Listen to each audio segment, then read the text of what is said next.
Welcome back to another video, everybody.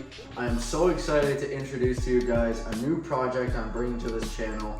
This is my very used 1996 BMW 328 IS, and we are going to be throwing a Ford 302 V8 in this thing. Now, the motor we're throwing in this thing has been through what I would say hell and back 10 times over. The motor came out of one of my old Fox bodies that I was planning to do a swap on, and the guy who, I guess you could say, tried to do the swap had never done a swap on anything in his entire life, whether you're talking a vehicle down to a lawnmower. This guy, I don't even think he had ever turned a bolt. Now, not to throw shade on the guy who tried to put this motor back together, if you guys remember a few months back, I had started the dismantle on this motor, and if you look over here, there is very loose rocker arms already. Like, I don't even know if there's pistons in this thing at this point. So in the next video, we're going to continue the dismantle on this engine, and then we'll go from there with that. So I'm sure a few of you are wondering what my actual plans for this car are. So my plans are to turn it into a drift car. So the first thing we're actually going to get started on with the actual body itself is I am getting this whole front frame chopped right off, and we are doing a whole tube chassis of the whole front end.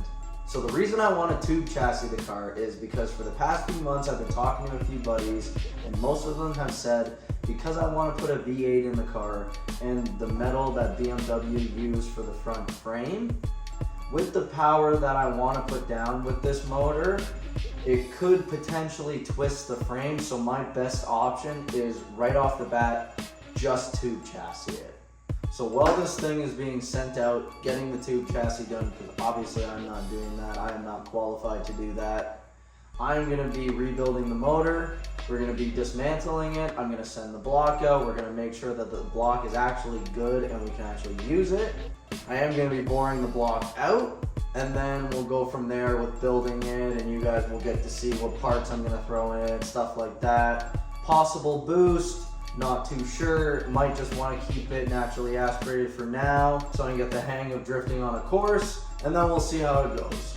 So when it comes to the actual body of the car, for the price I got it at, it wasn't a bad deal. It's got some unfinished body work, as you guys have seen in the clips.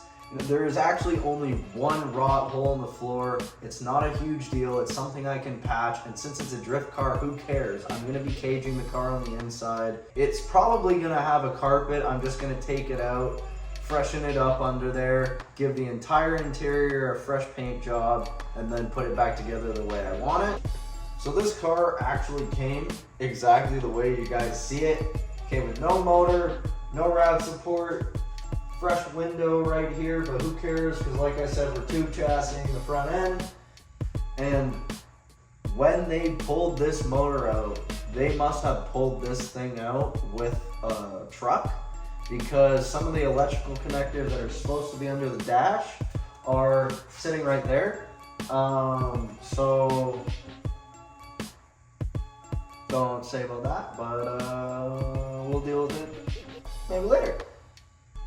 Overall, with all the marks, scratches, little rust spots, missing parts, I'm super happy with the shell, and I am super excited to get started on this build with you guys and show you the process on this thing actually becoming a drift car. So if you guys want to see more about this build, leave a comment down below, and I'll catch you in the next one. Now, how could I forget this? Before I end off this video for good, if you guys want to check out this shirt that you saw me wearing here in this video, go to our website at modifiedempire.com and you can check it out for yourself.